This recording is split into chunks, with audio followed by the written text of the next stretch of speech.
estudiantiles de apoyo a víctimas de violencia sexual o de otro tipo de violación de derechos humanos debe ser un discurso protegido internacionalmente, incluso dentro de las universidades. Y las personas, las profesoras que ejercen ese tipo de labor deben estar protegidas de cualquier tipo de retaliación o despido, que así sea de carácter legal, tiene un carácter violatorio de la Constitución. Y allí también, en esta sentencia, la Corte Constitucional plantea un debate jurisprudencial muy importante frente a los límites de la autonomía universitaria. Si bien la autonomía universitaria se considera un derecho fundamental en una sociedad para producir conocimiento, para que las universidades autogobiernen sus recursos y sus prioridades administrativamente y tengan libertad académica, el límite de ese derecho, todos los derechos tienen límites y es el límite de ese derecho es la Constitución Nacional. Entonces, la Corte Constitucional le dice, ustedes pueden disponer de normativas internas, pueden despedir a trabajadores, incluyendo docentes, siguiendo las normativas de la ley. Sin embargo, deben cuidar que estos despidos no vulneren los derechos fundamentales de sus trabajadores, como fue mi caso. Por esa razón, ordenó a la Universidad de Ibagué recontratarme. Pues, digamos que es una orden simbólica porque solamente ordena recontratarme por el tiempo que faltaba para terminar mi contrato, que era un contrato de un año, solamente faltaban 4 meses. Entonces le ordena a la Universidad de Ibagué recontratarme esos meses, pagarme los salarios que debió haberme pagado en el tiempo que transcurrió de mi despido y tomar acciones concretas y elaborar un protocolo y una ruta de atención, investigación y sanción adecuada de quejas por violencia sexual y violencia contra las mujeres y de género al interior de las universidades, de esta universidad.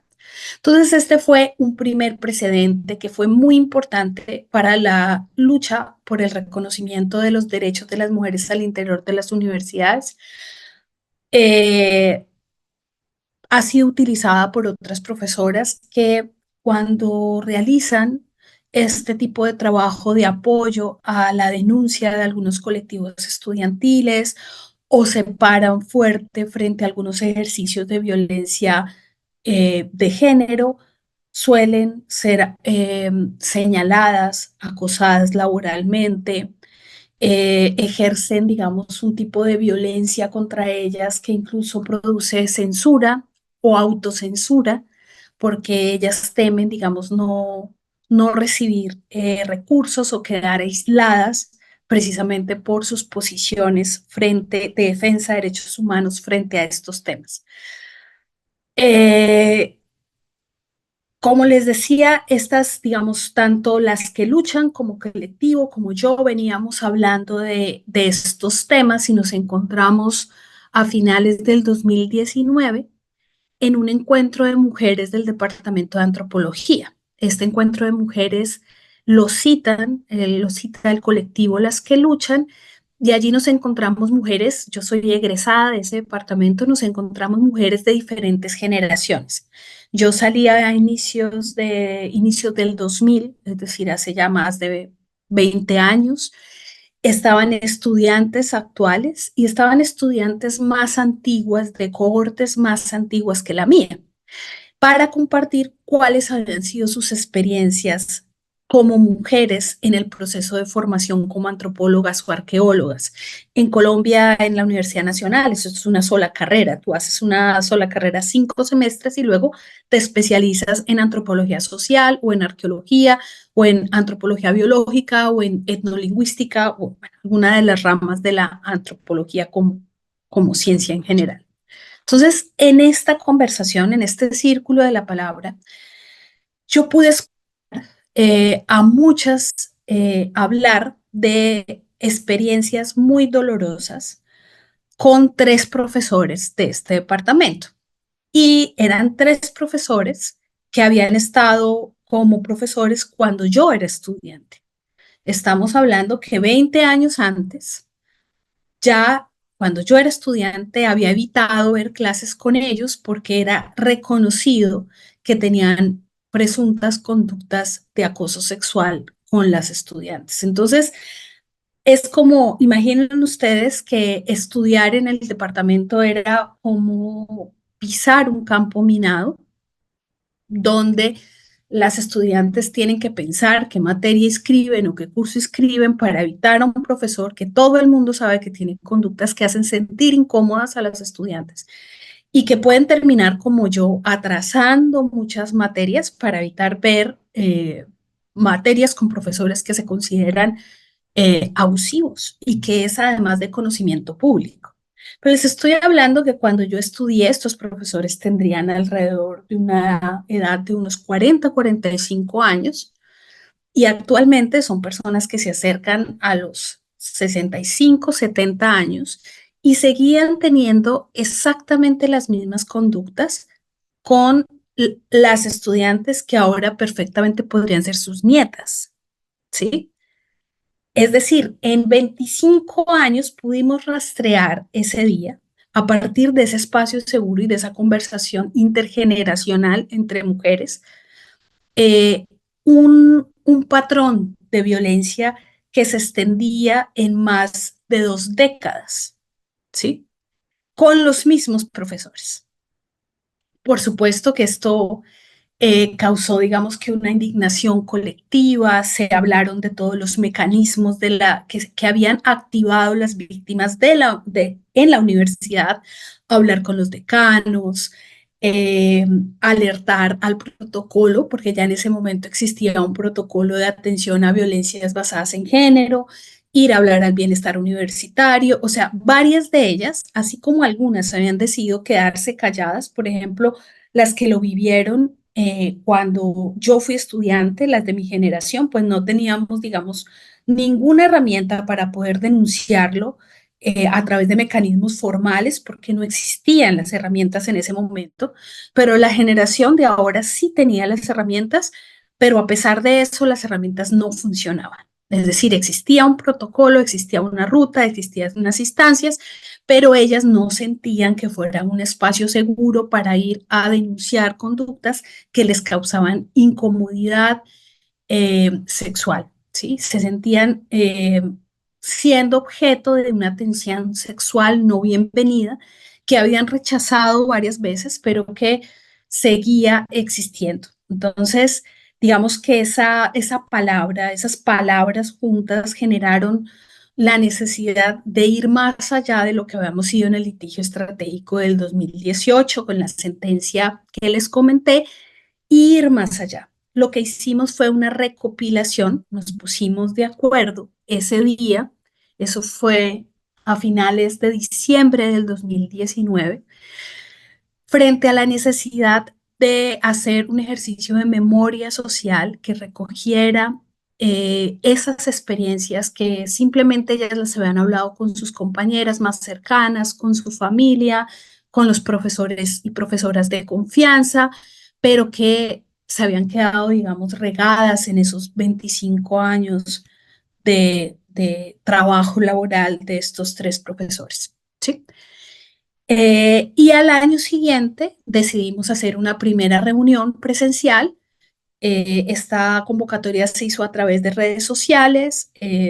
Aquí ven una fotografía de esa primera convocatoria. Se hizo en marzo del 2020. Ustedes recuerdan que esto fue un poquito antes de la pandemia. Ya había, digamos, alerta sobre la pandemia. Y esta fue la única reunión que pudimos hacer presencial, es decir, todo el proceso después de esta reunión se hizo a través de redes sociales porque estábamos cada uno encerrado y encerrada en su casa. Entonces, digamos que fue una movilización a través de las redes, de los medios de comunicación y del litigio estratégico. A esa reunión llegaron más de 50 mujeres.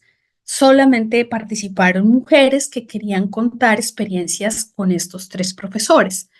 No todas las experiencias y eso sí quiero aclararlo, constituían el tipo de delito. En Colombia el acoso sexual es un delito. No todas las conductas llegaban, digamos, a alcanzar el umbral de un delito, ¿sí? Muchas de ellas eran comportamientos sexuales indebidos, es decir, comportamientos que hacían sentir incómodas a las estudiantes, que tenían que ver con comentarios sobre su apariencia física, sobre el vestuario que deberían usar, eh, comentarios sobre por qué deberían usar falda en una presentación, comentarios de doble sentido, de carácter sexual, eh, ofrecimientos de regalos o patrocinio por parte de estos profesores para construir sus carreras profesionales, y esto hacía, incluso llegó a producir que algunas de ellas abandonaran una línea de trabajo como era la arqueología por la presencia de estos profesores allí, porque tenían que hacer su tesis con ellos, su tesis de grado. En esa reunión, eh, hicimos esta documentación de casos, es decir, cada una de ellas llenó una ficha de documentación de casos donde se le preguntaba cuál era el seudónimo que quería utilizar cuando esos informes se hicieran públicos. Es decir, desde el principio se explicó que el objetivo del trabajo era un trabajo de memoria social, de reconstrucción de memoria social del Departamento de Antropología, y se compartiría con el público en general a través de eh, anonimizar los no eran testimonios anónimos, es decir, eran testimonios confidenciales donde se protegía la verdadera identidad de la persona, aparecían con un seudónimo, pero eran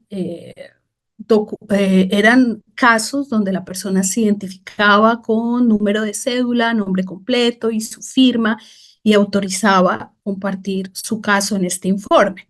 Este es, digamos, la ficha de documentación que luego a quien esté interesado les puedo hacer llegar.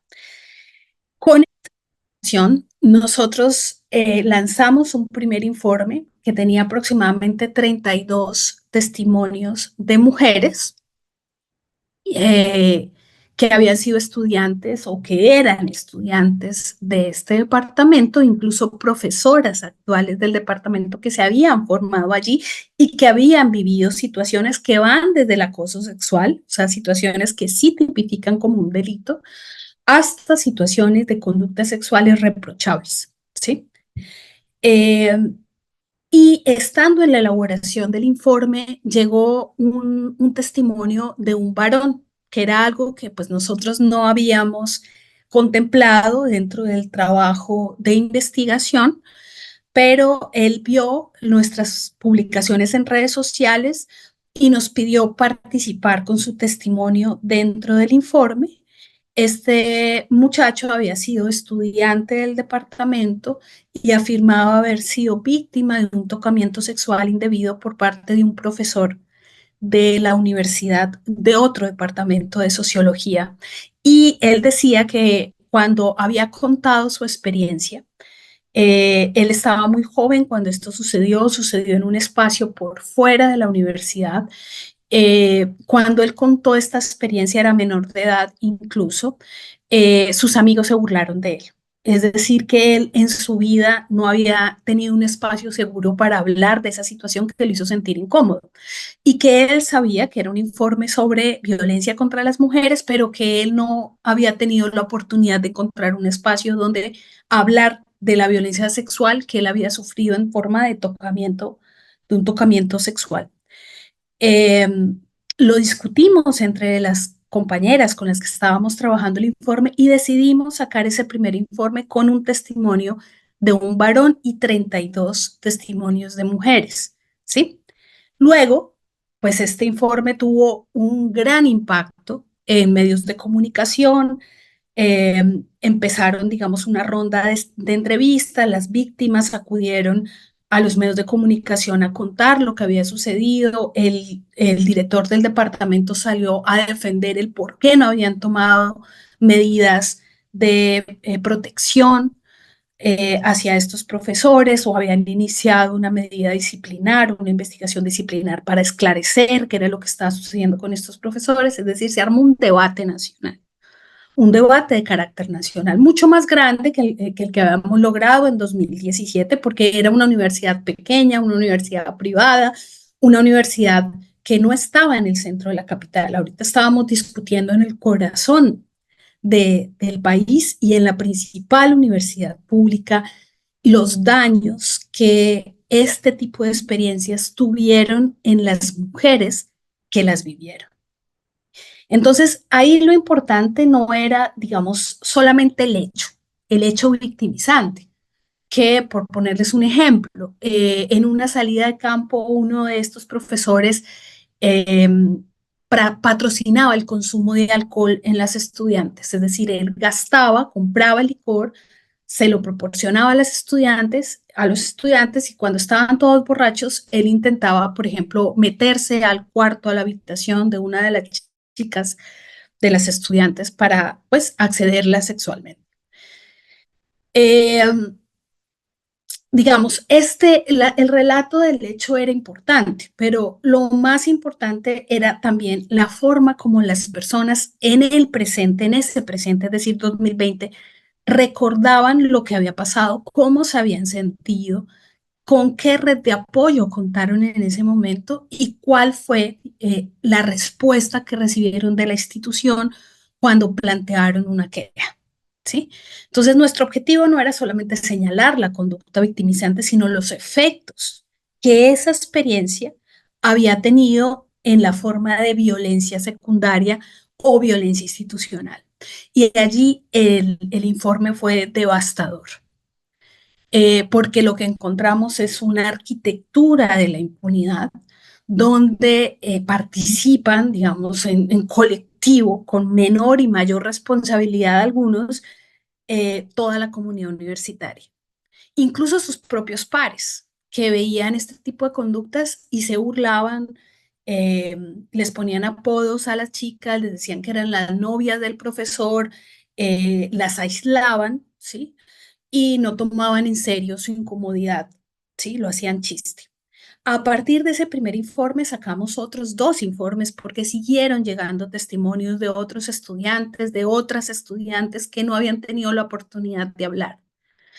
Y el único caso del varón que habíamos decidido incorporar en el informe porque él no había tenido un espacio con sus pares para hablar, ni se piensa la violencia sexual contra los varones, ¿sí? No hay espacio, entonces ese caso, pues, tomó, digamos, una importancia que nosotros no le habíamos calculado, no lo habíamos pensado, eh, y se convirtió, digamos, en el caso que nos lleva nuevamente a la Corte Constitucional porque el profesor cuestionado se llama Fabián Sanabria Sánchez, es un profesor que tenía mucho prestigio, había ocupado cargos públicos afuera de la universidad y tenía una voz pública importante. Tiene miles de seguidores en redes sociales,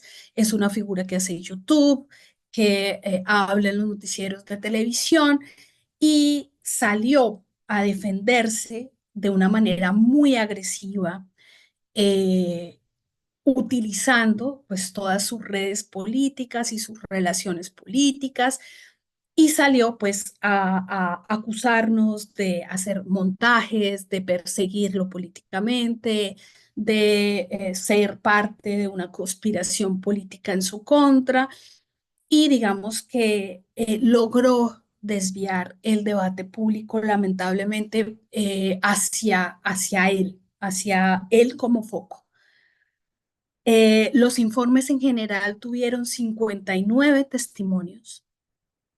De ellos, 54 son de mujeres que involucraban no solamente a los tres profesores que les señalé desde un principio, sino a otros profesores más por diferentes tipos de conducta y 5 testimonios involucran a este profesor que no era del departamento de antropología, sino de sociología y que es muy cercano al gobierno actual de Colombia. Eso hizo que el informe, digamos, fuera peligroso para un grupo político y se desatara una contrarrespuesta de este grupo a través del ciberacoso, el acoso a través de redes sociales. Esto que ustedes ven son montajes que se hacen en las redes sociales donde utilizan mi foto, eh, donde se me acusa de conductas delictivas, donde se afirma que yo trabajo para los opositores del gobierno, hay acoso judicial, hay una persecución judicial y este profesor me denuncia, hace una tutela en mi contra, es decir, él utiliza el mecanismo de tutela por su defensa al buen nombre y, bueno, otros derechos que él considera vulnerados. En primera y en segunda instancia, los jueces, las juezas, porque fueron juezas de la República de tutela, le dan la razón a él, ¿sí? Es decir, ellas llegaron a la conclusión que las víctimas de violencia sexual no pueden hablar públicamente de sus experiencias si no tienen un fallo previo de un juez condenatorio. Es decir, no solamente la justicia en Colombia tiene unos niveles de impunidad en casos de violencia sexual de más del 90%, sino que estas juezas afirmaban que a pesar de que el sistema de justicia no funciona y la mayoría de casos queden en la impunidad, las víctimas además tienen que guardar silencio porque no pueden hablar de lo que les pasó si no tienen un fallo condenatorio de un juez, porque esto atentaría contra los derechos a la honra y al buen nombre de las personas que están siendo cuestionadas.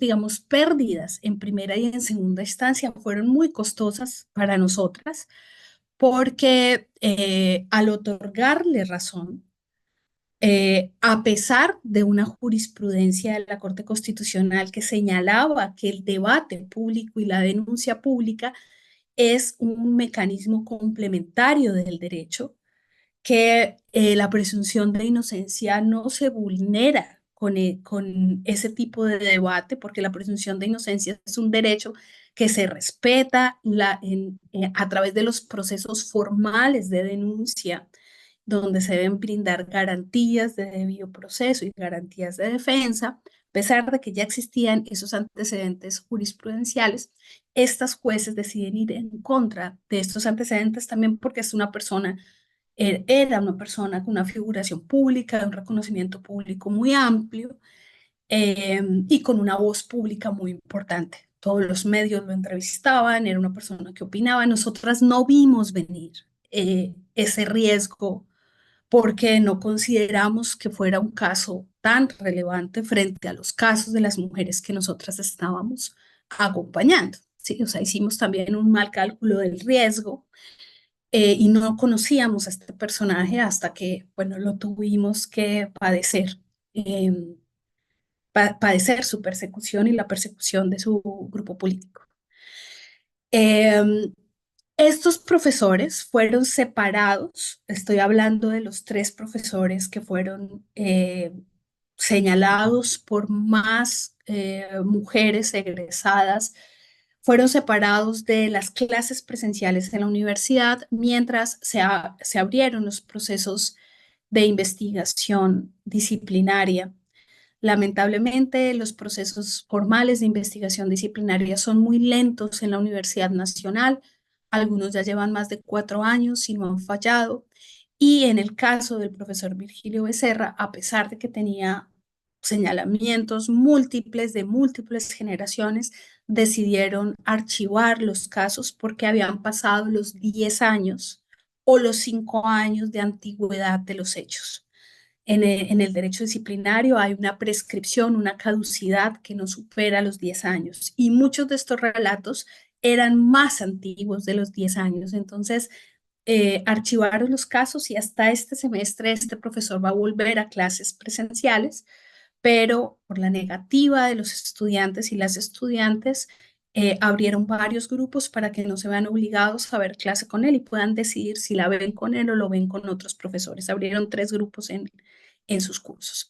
El profesor Gerardo Ardila se retira y el profesor Augusto Gómez sigue con clases virtuales. Es decir, que la denuncia pública sirvió para retirar, para que por lo menos echaran un paso hacia atrás estos profesores cuya comportamiento era ampliamente conocido, no era un secreto, no era algo que sucediera a espaldas de la comunidad universitaria, era algo que era muy conocido por la gente y que no se había hecho nada. Digamos que este proceso de litigio estratégico, este último proceso, creó un tejido de solidaridad latinoamericana desde el principio, tuvo mucha figuración en la prensa, pero también hubo movilización de antropólogas y arqueólogas a nivel latinoamericano para apoyar las reivindicaciones de las estudiantes y egresadas de arqueología y antropología en Colombia que decían tenemos derecho a ir a una institución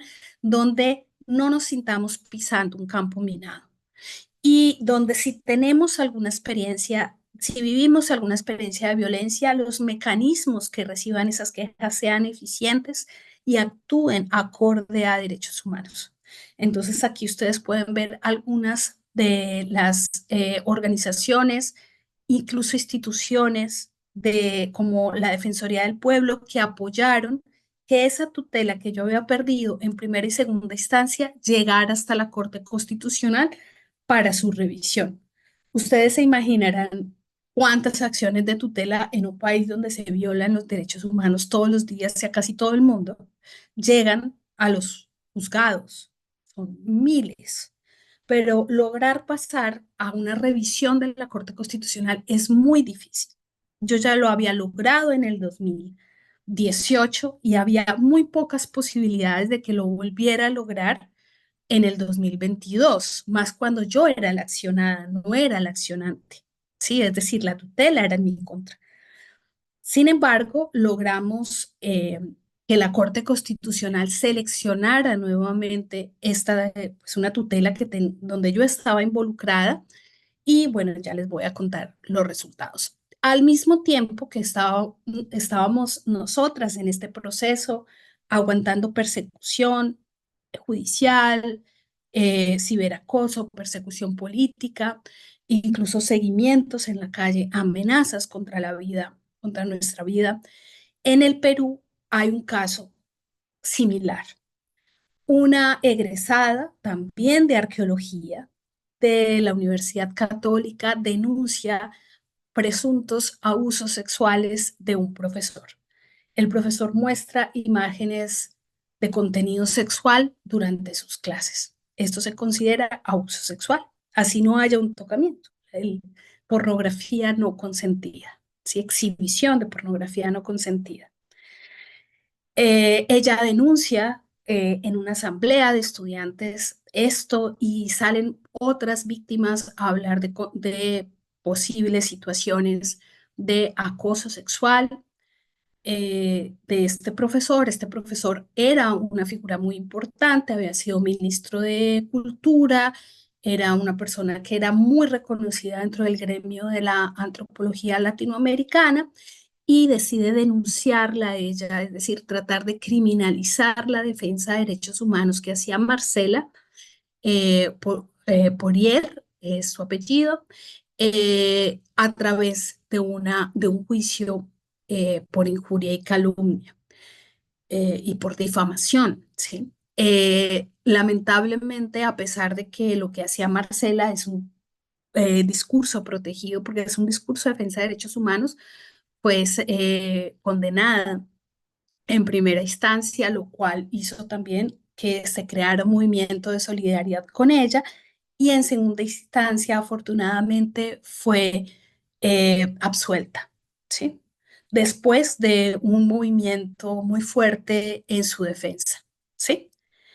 Bueno, como les decía, en el 2022 la Corte Constitucional emite otra sentencia que es la T-061 del 2022, que es mucho más importante y va más allá de la sentencia del 2018, porque ya la Corte Constitucional no se limita a decir la Universidad de Ibagué debe tener protocolos y rutas de atención que sean acordes a derechos humanos y derechos de las mujeres para atender situaciones de violencia sexual y basada en género en las universidades, sino que obliga, ordena al Ministerio de Educación a que se emitan unos lineamientos para que todas las instituciones de educación superior en el país tengan rutas de atención acordes a unos lineamientos que deben tener perspectiva de género y deben estar apoyados en derechos de las mujeres para tratar quejas sobre violencia sexual y violencia basada en género y violencia contra las mujeres al interior de las instituciones. ¿Sí? También ordena una partida presupuestal autónoma para la Universidad Nacional para mejorar sus sistemas disciplinares, eh, quita los fallos en mi contra, reconoce que fui víctima de censura y censura previa por parte de los jueces de la República, es decir, me reconoce como víctima de censura de Estado y hace una reflexión sobre el derecho a las víctimas de hablar públicamente sin que exista un fallo condenatorio de un juez. Y se reconoce ese derecho, la Corte lo llama el derecho al escrache o el derecho a la denuncia pública como un derecho protegido bajo el derecho de la libertad de expresión. Entonces, en este momento, actualmente, bueno, mi sentencia no es la única, hay otras sentencias de la Corte Constitucional que profundizan en este derecho. Actualmente en Colombia, cualquier víctima de violencia sexual puede hablar públicamente de su experiencia sin que exista un fallo condenatorio de un juez y se entiende que es parte, digamos, de un debate necesario, de una conversación difícil que hay que dar comunitariamente y colectivamente para corregir este tipo de comportamientos, ¿no? En este momento, todas las instituciones de educación superior en Colombia deben tener esas rutas, esos protocolos están siendo evaluados por el Ministerio de Educación, están siendo un proceso de seguimiento. Por último, a mí me gustaría comentarles que, aunque es un derecho, también hemos hablado de los límites éticos del derecho, es decir, cuándo es conveniente usarlo y cuándo no. Hemos insistido en que el scratch es digamos, es una última línea de defensa que debe actuar, debe ser ejercido cuando ya todos los mecanismos eh, institucionales han fallado. ¿Sí? Es decir, cuando las víctimas, como era el caso de estos tres profesores, cuatro profesores, cuyas víctimas habían buscado ayuda en lo institucional, ayuda en el sistema penal, ayuda y no habían encontrado ninguna posibilidad de justicia, ¿sí? También cuando se trata de personas que están protegidas, digamos, por esa arquitectura de la impunidad. Entonces, nunca utilizarlo hacia personas que están subalternizadas por razones raciales o de clase social dentro de esa estructura es muy importante porque puede causar, digamos, daños no contemplados. Entonces, utilizarlo éticamente es muy importante y también entender que la sanción social, que es complementaria, ojalá una sanción formal, que a veces nunca llega por ineficiencia de las autoridades, pero que no puede ser eterna. Es decir, una persona no puede sufrir una sanción social para siempre. Debe empezar y terminar en algún momento. Ojalá, ojalá termine a partir de un reconocimiento, de un ofrecimiento de verdad y de un compromiso de no repetición. ¿Sí? Estas luchas que hemos dado han abierto, digamos que otras batallas con otros profesores, hay mucha más confianza de las víctimas a la hora de denunciar está siendo, digamos, que un campo de batalla importante. Siguen intentando criminalizar a las víctimas, pero pues, criminalizarnos. Yo tengo como 7 procesos penales abiertos. Sin embargo, pues no hay, digamos, hay muchas más garantías para poder conversar y dar esta conversación. Es decir, quieren acallar la voz pública de las mujeres cuando apenas si le estamos estrenando sobre estos temas que nos afectan y que son tan difíciles. Varias veces la Corte Constitucional ha dicho que no es el sistema penal el más indicado para intervenir en este tipo de disputas. Sin embargo, el sistema penal se sigue prestando para acallar a las víctimas, ¿no? Em, este tipo de batallas, pues aunque tiene triunfos, aunque hemos triunfado, aunque hay ahora, digamos, yo digo parcialmente, hay una opinión pública mucho más sensible frente a la necesidad de tener acuerdos éticos, frente a la violencia contra las niñas, las adolescentes y las mujeres. Sin embargo, em, quienes, digamos, pusimos el cuerpo en estas batallas, pues hemos sufrido una represión grande, incluso algunas de nosotras hemos tenido que salir del país para proteger nuestra vida. Y pues eso habla de que aún tenemos mucho trabajo por hacer y las instituciones deben ser espacios donde se hablen estos temas, donde se hablen abiertamente, donde se discutan abiertamente y se piensen soluciones comunitarias que van más allá de la sanción formal e individual de la responsabilidad, que es parte importante del proceso, pero que no va a solucionar, no hay sistema disciplinario que pueda solucionar este problema caso a caso. Tenemos que pensarlo como un problema pedagógico y un problema ético, un problema de la política, no es un problema solamente de 2 personas, de quien acosa y quien sufre el acoso, es un problema comunitario, un problema pedagógico, ¿sí? Esta foto un poco refleja, yo no sé si ustedes son de la generación que vio Matrix, espero que sí, refleja un poco cómo nos sentimos algunas de nosotras cuando sufrimos esa violencia secundaria. Entonces, a veces el hecho victimizante, el hecho por el que tú te quejas, el hecho de violencia sexual, no duele tanto y no es tan grave como cuando sientes esa frustración por todos esos ataques que vienen de las instituciones, de las autoridades, de tus pares, de los otros profesores y profesoras en quienes tú confiarías que deberían hacer algo y cumplir su deber, cumplir el deber de proteger los derechos de las personas que están sufriendo en situaciones de vulnerabilidad, pero lamentablemente no lo hacen. No lo hacen porque muchas veces se enfrentan a personas con mucho poder que saben que si actúan en correspondencia a su deber, pues recibirán represalias. Entonces necesitamos cambiar los marcos de referencia, de distribución del poder y del prestigio entre hombres y mujeres al interior de las instituciones para que la violencia contra las mujeres y niñas disminuya. Pues esta presentación está dedicada a todas las personas que luchan por los derechos universitarios y la libertad académica. Muchas gracias.